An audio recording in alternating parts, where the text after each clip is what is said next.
Here's what you need to know about the game's exploration and combat. We can't talk about how you'll explore the world without setting the stage, so here's the pitch. Part 2 takes place a few years after the first game. Ellie is now 19 years old, and she and Joel have been living in the peaceful settlement of Jackson, Wyoming. All is fine until what Naughty Dog calls a quote, treacherous event takes place, sending Ellie out for revenge.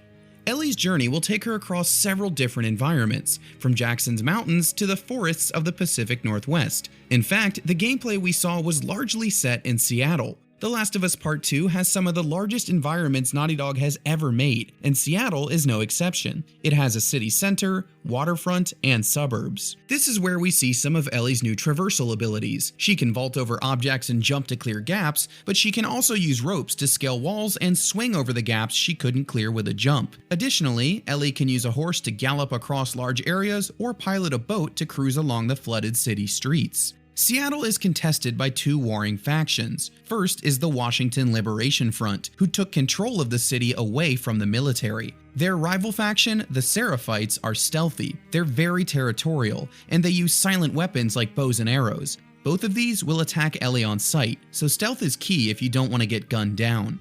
And of course, the cordyceps virus is an ever-present threat.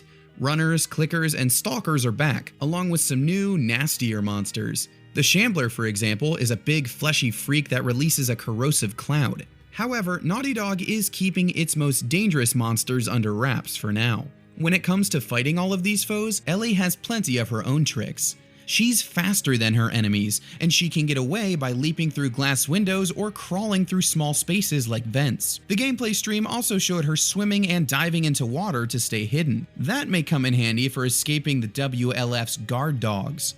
Cover is fine when human enemies can't see you, but the dogs will follow your scent trail. Stealth in general isn't a guaranteed safety net, as enemies will spot you if they get close enough, even if you're prone in tall grass, so you're never really perfectly hidden.